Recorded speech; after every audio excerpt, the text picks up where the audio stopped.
Joining us now is Lorenzo Codogno, who's a visiting professor in practice at the LSE's European Institute. Thank you very much indeed for joining us.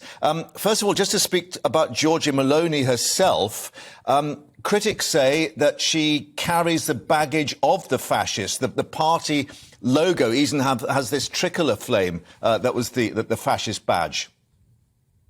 Well, there is some truth in it, so they haven't really fully severed the link with the past. But let's face it, I mean, today's party is a brand new party, was founded a few years ago, and we cannot really say that this is a link to fascism. I think it's a mainstream center-right coalition that is definitely leaning to the right, so more towards a nationalist, which might be far from the liking of many, including myself, I have to say. But there are also some positives.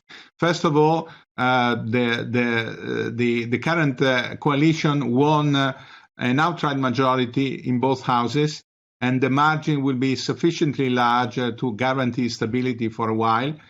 The first reaction by Salvini, who is the loser within the coalition because he got less than 9% of the vote, he said, well, I don't like it, but, we got more seats than our votes because we won where we are in government in local areas, and let's work together. And so that is a constructive attitude. So my feeling is that this government will last longer than usual for Italian standards, so to speak.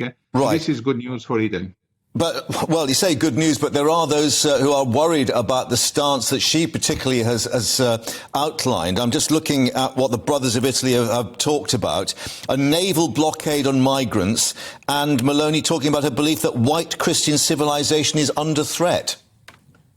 Yeah, I mean, I think there are some, stand positioning of Meloni in the past that are a little bit concerning. Yeah. I don't think that the naval blockage is feasible, so that we can easily put that aside.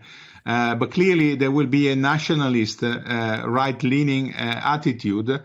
Although within the coalition there is Forza Italia, who is, I would say, a mainstream party, right party, centre-right party, that is in the European Popular Party. And this party is crucial because without this party, the government cannot go on. And the leader, not Berlusconi, but Tajani, who's de facto the leader, Berlusconi is already pretty old, said very clearly, we won't stay in the coalition if we move away from traditional Italian alliances, so NATO and the US, and also if the stance towards Europe changes. Keep in mind that Tajani was the president of the European Parliament, and so yes. I think this is a sufficient guarantee that there won't be major departures from mainstream policies. Well, I mean, that is the worry for the EU, isn't it? Where they're going to take Italy within the EU. Now, they are obviously still hoping to get this 200 billion euro bailout. I guess that is going to concentrate their minds before they start rocking the boat too much.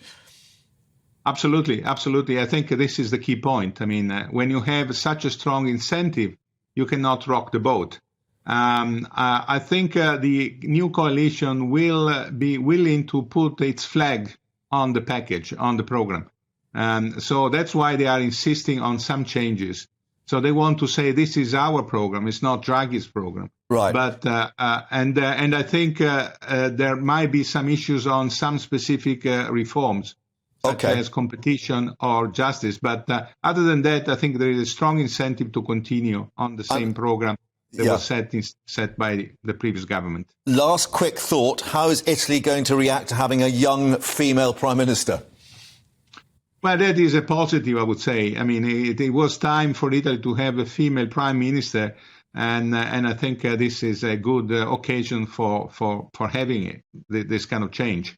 So I think it's good news in that sense. OK. Professor Codogno, thank you very much for your time here on GB News. Thanks for joining us.